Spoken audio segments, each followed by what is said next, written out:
Arctic को ठंडा, बर्फीला और दुर्गम होने के लिए जाना जाता है। इस बर्फीली दुनिया में अनगिनत रहस्यमय खोजें हुई हैं, जिनके बारे में बहुत से लोग नहीं जानते। समय के साथ जमी हुई प्राचीन आकृतियों से लेकर अत्यधिक ठंड में यूनिक वाइल्ड लाइफ अडेप्टेशन तक, आज हम कुछ सबसे आश्चर्यजनक आर्कटिक खोजों के बारे में बात करने जा रहे हैं। अगर आप इस चैनल में नए हैं तो चैनल को सब्सक्राइब करना ना भूलिएगा and don't forget to hit the notification bell. 2013 में विशाल नुकीली नाक वाली एक अजीब ग्रे मछली वायरल हुई थी। इसे कैनेडियन आर्कटिक में पकड़ा गया था। पहले ये माना जाता था कि ये गॉब्लिन शार्क है, हालांकि एक जांच से पता चला कि ये वास्तव में एक रहस्यमय लंबी नाक वाली काइमेरा है। जाहिर तौर पर इनमें से केवल एक मछली को ही क्षेत्र में पाया गया था, जबकि यहाँ और भी कई हो सकती हैं। कहा जाता है कि ये 1 से 2 किलोमीटर के बीच की गहराई में रहते हैं, जिससे इन्हें ढूंढना लगभग असंभव हो जाता है। मार्च 1945 में थॉमस डोनाल्डसन नाम से जाने जाने वाला एक मालवाहक जहाज ब्रिटेन और अमेरिका के बीच टैंकों को ले जा रहा था। तभी ये एक नाजी यू बोट द्वारा डूब गया था। ये जहाज लगभग 65 वर्षों तक ठंडे बैरेंट सागर की गहराइयों में पड़ा रहा, लेकिन 2014 में रूसी नौसेना द्वारा इसकी खोज की गई। उन्होंने 2 अमेरिकी शर्मन टैंक को समुद्र से खींचकर बाहर निकाला। हैरानी की बात यह है कि खारे पानी में होने के बावजूद टैंक्स की कंडीशन ज्यादा खराब नहीं थी।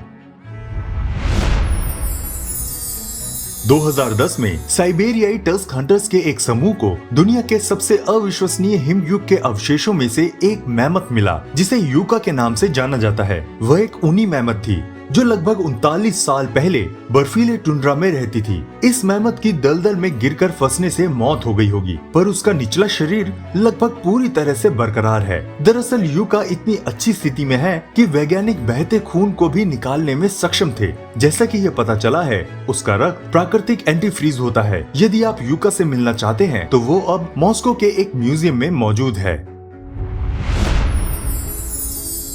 14 अप्रैल 2018 को नासा के वैज्ञानिकों का एक समूह उच्च आर्कटिक के ब्यूफोर्ट सागर के ऊपर उड़ान भर रहा था, जब उन्हें कुछ अजीब दिखाई दिया। उन्होंने जमीन पर कुछ अजीब गड्ढों की एक श्रृंखला देखी जो छल्लों जैसी दिखने वाली चीजों से घिरी हुई थी। पहली नजर में वे आर्कटिक क्रॉप सर्कल्स की तरह दिख रहे थे। ये स्पष्ट है कि यहाँ समुद्री बर्फ काफी नई है, और विशेषज्ञों ने पता लगाया कि यह लगभग पतली, नर्म और कुछ हद तक लचीली है। हालांकि आज तक कोई भी निश्चित रूप से इसका पता नहीं लगा पाया है कि वो क्या है। हालांकि नासा ने कुछ सिद्धांत प्रकाशित किए हैं, लेकिन सबसे पॉसिबल एक्सप्लेनेशन ये है कि बर्फ में छेद बनाने वाली सीलों द्वारा ये गड्ढे बनाए गए थे, जहां से वो सांस लेने के लिए सतह पर आ सकते थे। ये गड्ढे और रिंग हाफ सील द्वारा बनाए गए छेदों के समान दिखते हैं। इन छेदों के चारों ओर का घेरा संभावित रूप से सतह पर बर्फ और बर्फ के ऊपर बहने वाली पानी की तरंगों द्वारा बनाए गए होंगे। यदि नहीं तो ऐसा भी हो सकता है कि रिंग एक प्रकार की जल निकासी सुविधा हो,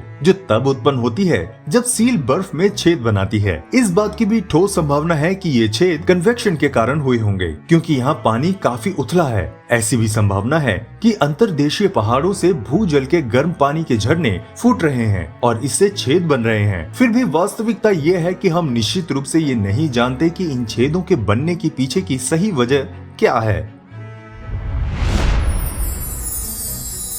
कनाडा का यूकोन क्षेत्र अपने सोने के भंडार के लिए जाना जाता है। जून 2022 में एक बरसात के दिन माइनर ट्रेविस मुड्रिक काम कर रहे थे। चूंकि खदानें परमाफ्रॉस्ट से ढकी हुई थी और उन्हें इस सख्त जमीन पर मिट्टी में खुदाई करनी थी, तभी खुदाई के समय उन्होंने एक अनोखी खोज की। उन्हें छोटे पैरों वाले एक काले चमकदार जानवर की मम्मी दिखाई दी। पहले उन्हें लगा कि यह भैंस का एक मम्मीकृत बच्चा है। उन्होंने उस प्राणी का निरीक्षण करना शुरू कर दिया। हालांकि उन्हें तब झटका लगा जब उन्हें ये एहसास हुआ कि जानवर की एक सूंड भी है। अपने बॉस को दिखाने पर उनका सारा काम रोक दिया गया और विशेषज्ञों को बुलाया गया, जबकि यूकोन सरकार के जीवाश्म विज्ञानी ग्रांट जजुला तुरंत पहुंचने में सक्षम नहीं थे। उन्होंने 2 भूविज्ञानियों को भेजा। वे खाड़ी में पहुंचे, साइट का सर्वेक्षण किया और अवशेषों को पुनः प्राप्त किया। एक बार सुरक्षित हो जाने पर मैमथ को तिरपाल में लपेटा गया और वैज्ञानिकों, माइनर्स, राजनेताओं और स्थानीय बुजुर्गों के साथ एक समारोह के पास के स्थान पर ले जाया गया। बुजुर्गों ने आशीर्वाद दिया और मेहमत का नाम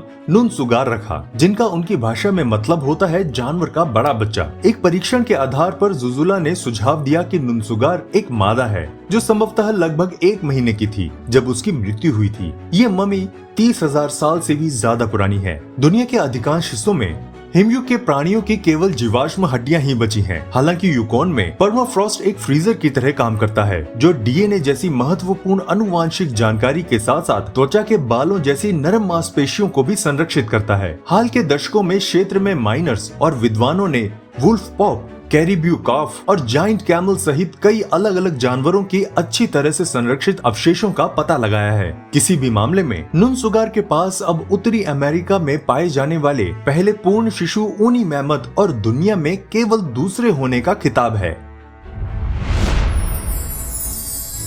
हाल के आंकड़ों में पता चला है कि ग्लोबल वार्मिंग में न केवल हिमखंडों को पिघलाने की शक्ति है बल्कि ये बड़े पैमाने पर सिंक होल बनाने में भी सक्षम है। 2020 में साइबेरिया के यमल प्रायद्वीप के ऊपर उड़ान भर रहे एक रूसी टीवी दल को जमीन पर एक बहुत बड़ा गड्ढा दिखाई दिया। पहले तो वैज्ञानिकों को पता नहीं था कि इसका कारण क्या है। इंटरनेट पर तो लोगों का कहना है कि यहाँ उल्का पिंड, यूएफओ लैंडिंग या गुप्त भूमिगत सैन्य भंडारण जैसी चीजें हुई होंगी। हालांकि ये पता चला है कि ये एक प्रकार का सिंक होल है जिसे हाइड्रोलैकोलिथ के रूप में जाना जाता है। ये सिंक होल है जो तब बनते हैं जब पृथ्वी की सतह के नीचे फंसी मीथेन गैस की पॉकेट उभर जाती हैं और अंततः फट जाती हैं। ध्रुवों के चारों ओर परमाफ्रॉस्ट के नीचे गैस की ये पॉकेट बहुत आम है। सामान्य परिस्थितियों में ये गैस निष्क्रिय रहती है। हालांकि जब परमाफ्रॉस्ट पिघलना शुरू होता है तो मिट्टी गर्म और पिघलना शुरू हो जाती है, जिससे जमी हुई कैप कमजोर हो जाती हैं, जो गैसों को फंसाए रखती है। यदि उचित दबाव बनाया जाता है तो ये कमजोर कैप्स फट जाती हैं,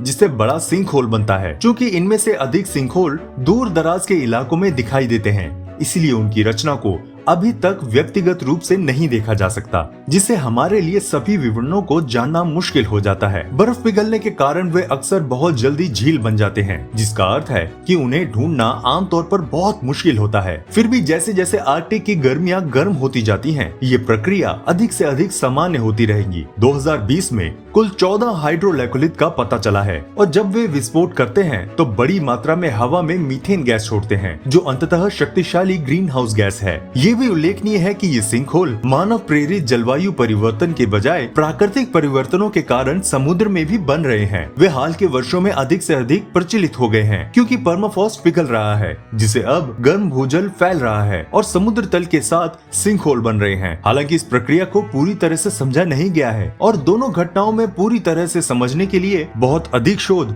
या इससे भी अधिक खोजों की आवश्यकता होगी।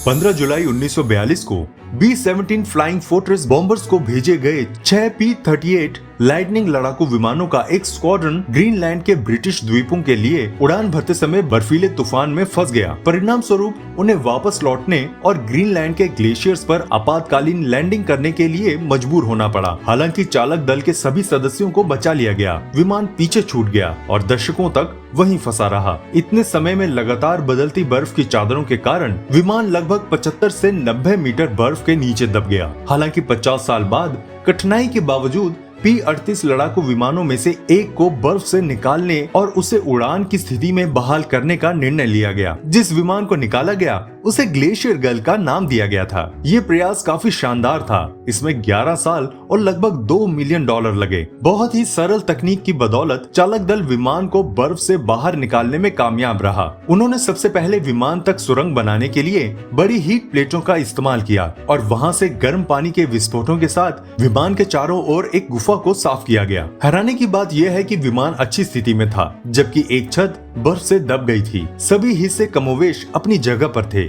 इस प्रकार $5 लाख की मरम्मत के प्रयास के बाद विमान काम करने योग्य स्थिति में था और अक्टूबर 2002 में वो अपनी पहली उड़ान पर निकला। ग्लेशियर गर्ल अगले 4.5 वर्षों तक कम महत्वपूर्ण उड़ानों पर गई। हालांकि 22 जून 2007 को एक महत्वाकांक्षी मिशन शुरू करने का निर्णय लिया गया। योजना ये थी कि वो न्यू जर्सी से प्रस्थान करेगी और अटलांटिक महासागर को पार करके डक्सफोर्ड इंग्लैंड तक उड़ान भरने का प्रयास करेगी, इस विचार के साथ कि वो उस उड़ान को पूरा करेगी जो उन्होंने 65 साल पहले शुरू की थी।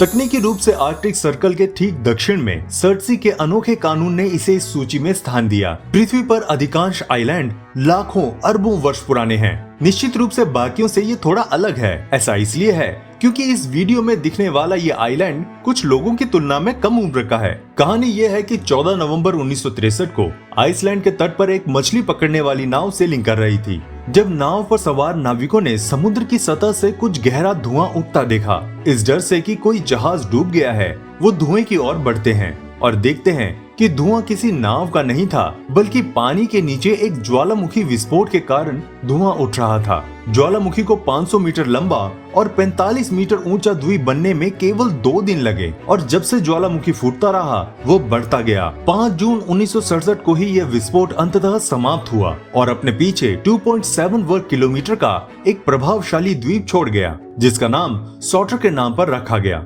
जो नॉर्स पौराणिक कथाओं का एक अग्नि दानव है। आइसलैंड सरकार ने यह सुनिश्चित कर दिया कि द्वीप में प्रवेश करना लगभग असंभव है। इसे जनता की सीमा से बाहर कर दिया गया है। आज तक केवल वैज्ञानिकों को ही रिसर्च के लिए यहाँ जाने की अनुमति है। ये जगह न्यूनतम विकास, एक छोटे अनुसंधान क्षेत्र, एक अनकंस्ट्रक्टिव लाइट हाउस के आधार तक सीमित कर दिया गया है। कई शोधकर्ताओं को ये उम्मीद थी कि इस द्वीप पर जीवन पनपेगा, लेकिन जिस गति से यह हुआ वह आश्चर्यजनक था। आखिरकार इसने व्यवस्थित रूप से अपना स्वयं का इकोसिस्टम विकसित किया है। इस प्रणाली में 65 से अधिक पौधों की प्रजातियां, कई प्रकार के पक्षी और यहाँ तक कि सील भी शामिल हैं, जो इसे काफी विविध बनाते हैं। हालांकि सर्टसी हमेशा के लिए नहीं रहेगा। कटाव के कारण ये क्षेत्र अब लगभग 1.3 वर्ग किलोमीटर रह गया है और ये अनुमान लगाया गया है कि वर्ष 2100 तक पूरा आइलैंड पानी के नीचे हो सकता है। फिर भी जब तक ऐसा नहीं होता, वैज्ञानिक मूल्यवान शोध करना जारी रखेंगे। आपको हमारी ये वीडियो कैसी लगी हमें कमेंट बॉक्स में जरूर बताइएगा और अगर वीडियो पसंद आई तो इसे लाइक करना भी ना भूलना। मिलते हैं आपसे अगली वीडियो में, तब तक प्लीज अपना बहुत ख्याल रखिएगा।